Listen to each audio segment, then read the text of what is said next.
Good morning, everyone. What is accounting equation?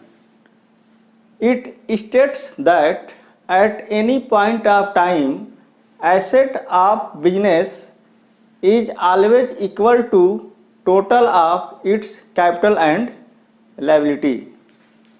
Means at any point of time, एक business के पास जितने भी asset होता है वो सभी ओनर एंड आउटसाइडर के क्लेम के इक्वल होता है।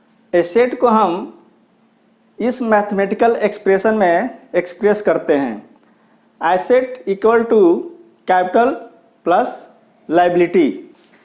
इस इक्वेशन को हम इस फॉर्म में भी एक्सप्रेस कर सकते हैं, A equal to L plus C या L equal to A minus C और C equal to A minus L. A stand for asset, C stand for capital and L stand for liability. ये जो format है balance sheet का है और balance sheet में left side में liability है और राइट साइड में एसेट है। तो जब हम इस बैलेंस शीट के एलिमेंट को देखते हैं तो हम पाते हैं कि बैलेंस शीट में वो सभी एलिमेंट है जो अकाउंटिंग इक्वेशन में है, जैसे कि एसेट इसमें भी है और एसेट इसमें भी है, कैपिटल इसमें भी है और कैपिटल इसके अंदर आएगा, लायबिलिटी यहाँ पर भी है और लायबिलिटी यहाँ पे है। तो इस प्रकार हम अकाउंटिंग इक्वेशन को बैलेंस शीट इक्वेशन भी बोलते हैं। अब हम कुछ एग्जाम्पल द्वारा ये हम प्रूव करेंगे कि अकाउंटिंग इक्वेशन का both side in every condition equal होता है। तो ये हमारा पहला ट्रांजैक्शन है, mister A started business with ₹10 lakh. तो हम पहले ही पढ़ा चुके हैं कि सभी बिजनेस ट्रांजैक्शन का दो इफेक्ट होता है, तो इस बिजनेस ट्रांजैक्शन का भी दो इफेक्ट है।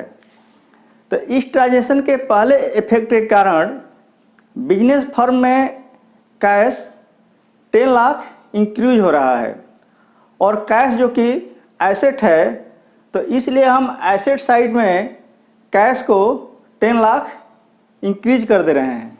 इस ट्रांजैक्शन के सेकेंड इफेक्ट के कारण कैपिटल भी 10 लाख इंक्रीज हो रहा है, तो हम इस इक्वेशन में कैपिटल को भी 10 लाख इंक्रीज कर दे रहे हैं कि इस ट्रांजैक्शन के बाद भी अकाउंटिंग इक्वेशन का बोथ साइड इक्वल है। तो ये हमारा सेकेंड एग्जांपल है, गुड परचेज्ड फॉर ₹1 लाख। तो ये बिजनेस फर्म है, 1 लाख रुपीज़ का गुड्स परचेज किया है और ये ट्रांजैक्शन कैश ट्रांजैक्शन है। मीन्स बिजनेस ने कैश पेमेंट के बदले गुड्स को परचेज किया है। तो इस ट्रांजैक्शन का भी दो इफेक्ट है। इसके पहले इफेक्ट के कारण बिजनेस के पास गुड्स 1 लाख रुपीज़ का इंक्रीज हो रहा है और गुड्स जो कि एसेट होता है, तो इसीलिए हम एसेट साइड में गुड्स को 1 लाख रुपये का इंक्रीज कर दे रहे हैं। और इस ट्रांजैक्शन का सेकेंड इफेक्ट है, सिंस ये कैश ट्रांजैक्शन है तो इसके सेकेंड इफेक्ट के कारण बिजनेस का कैश 1 लाख रुपीज़ डिक्रीज हो रहा है, तो हम कैश में से 1 लाख रुपीज़ डिक्रीज कर दे रहे हैं। इस ट्रांजैक्शन के बाद भी अकाउंटिंग इक्वेशन का बोथ साइड इक्वल है। इसके लेफ्ट साइड भी 10 लाख है और राइट साइड में भी 10 लाख है। ये हमारा थर्ड एग्जाम्पल है, good purchased from messrs XYZ ₹50,000। तो ये ट्रांजैक्शन क्रेडिट ट्रांजैक्शन है और इस ट्रांजैक्शन का भी दो इफेक्ट है। इसके पहले इफेक्ट के कारण बिजनेस फर्म में गुड्स इंक्रीज हो रहा है और गुड्स चूँकि एसेट है, तो इसलिए हम एसेट साइड में गुड्स को 50,000 इंक्रीज कर दे रहे हैं। सिंस ये क्रेडिट ट्रांजैक्शन है तो इसके पहले इफेक्ट के कारण बिजनेस फर्म के पास गुड्स इंक्रीज हो रहा है और इसके सेकेंड इफेक्ट के कारण बिजनेस फर्म का क्रेडिटर भी इंक्रीज हो रहा है क्योंकि ये क्रेडिट ट्रांजैक्शन है और क्रेडिटर लायबिलिटी होता है, इसलिए हम लायबिलिटी साइड में क्रेडिटर को ऐड कर देते हैं। इस ट्रांजैक्शन के बाद भी अकाउंटिंग इक्वेशन का बोथ साइड इक्वल है। इसके लेफ्ट साइड में है 10,50,000 और राइट साइड में भी है 10,50,000। ये हमारा फोर्थ एग्जाम्पल है। Goods sold for ₹90,000। सिंस ये कैश ट्रांजैक्शन है तो इस ट्रांजैक्शन का भी दो इफेक्ट है।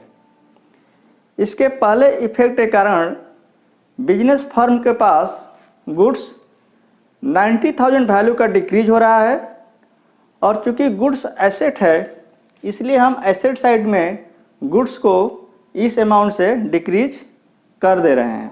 इस ट्रांजैक्शन का सेकेंड इफेक्ट के कारण बिजनेस फर्म के पास कैश 90,000 इंक्रीज हो रहा है। चूँकि कैश एसेट है इसलिए हम एसेट साइड में कैश को 90,000 इंक्रीज कर दे रहे हैं। इस ट्रांजैक्शन के बाद भी अकाउंटिंग इक्वेशन का बोथ साइड इक्वल है। अब हम फिफ्थ एग्जाम्पल को ले रहे हैं। Good sold for ₹50,000 casting 40,000। ये एक कैश ट्रांजैक्शन है। इस ट्रांजैक्शन में क्या हो रहा है कि 40,000 के गुड को 50,000 में सेल किया जा रहा है। तो इस ट्रांजैक्शन का भी दो इफेक्ट है। पहला इफेक्ट क्या है कि 40,000 का गुड डिक्रीज हो रहा है। तो हम क्या करते हैं कि गुड्स चूँकि एसेट है तो एसेट साइड में हम गुड्स को 40,000 डिक्रीज कर दे रहे हैं। इसका सेकेंड इफेक्ट क्या है कि बिजनेस फर्म को 50,000 कैश रिसीव हो रहा है और कैश चूँकि एसेट है इसलिए हम एसेट साइड में कैश को 50,000 इंक्रीज कर दे रहे हैं। इस ट्रांजैक्शन में हम देखते हैं कि 40,000 के गुड्स को 50,000 में सेल किया गया है। तो बिजनेस फर्म को 10,000 का इनकम हुआ है और चूँकि इनकम प्रॉफिट है इसलिए कैपिटल 10,000 अमाउंट से इंक्रीज हो जाएगा।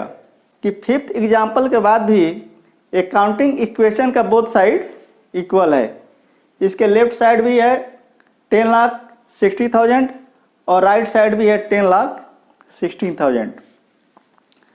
हम अकाउंटिंग इक्वेशन को देखते हैं तो इसमें पाते हैं कि इनकम एंड एक्सपेंस का कहीं भी मेंशन नहीं है। तो इस केस में जब भी बिजनेस फर्म को इनकम होता है तो उस अमाउंट से कैपिटल इंक्रीज हो जाता है और जब भी बिजनेस फर्म को एक्सपेंस होता है तो उस अमाउंट से कैपिटल डिक्रीज हो जाता है। ये हमारा सिक्स्थ एग्जाम्पल है। Commission receipt ₹10,000। तो ये ट्रांजैक्शन कैश ट्रांजैक्शन है और इस ट्रांजैक्शन का भी दो इफेक्ट है। इसके पहले इफेक्ट के कारण बिजनेस फर्म के पास कैश 10,000 इंक्रीज कर रहा है। चूँकि कैश एसेट है इसलिए हम एसेट साइड में कैश को 10,000 इंक्रीज कर दे रहे हैं। Since business is receiving commission and commission एक इनकम होता है और जब भी बिजनेस को इनकम रिसीव होता है तो उस अमाउंट से कैपिटल इंक्रीज हो जाता है। तो इसके सेकेंड इफेक्ट के कारण कैपिटल हमारा 10,000 इंक्रीज हो जाएगा। तो हम कैपिटल में 10,000 ऐड कर दे रहे हैं। कि इस एग्जाम्पल के बाद भी अकाउंटिंग इक्वेशन का बोथ साइड इक्वल है। ये हमारा सेवन्थ एग्जाम्पल है। Wages paid ₹5,000। तो ये एक कैश ट्रांजैक्शन है और इस ट्रांजैक्शन का भी दो इफेक्ट है। इसके पहले इफेक्ट के कारण बिजनेस फर्म का कैश ₹5,000 डिक्रीज हो रहा है क्योंकि बिजनेस वेजेज को कैश में पेमेंट कर रहा है। तो एसेट साइड से हम कैश 5,000 डिक्रीज कर दे रहे हैं कि सिंस ये एक्सपेंसेस है और जब भी बिजनेस एक्सपेंस करता है तो उस अमाउंट से कैपिटल डिक्रीज हो जाता है, तो इसीलिए हम कैपिटल से भी 5000 डिक्रीज कर दे रहे हैं। इस ट्रांजेक्शन के बाद भी अकाउंटिंग इक्वेशन का बोथ साइड इक्वल है। इसका एसेट साइड भी 10,65,000 है और इसका कैपिटल एंड लायबिलिटी साइड भी 10,65,000 है। Please like and share this video, subscribe my channel, press bell icon.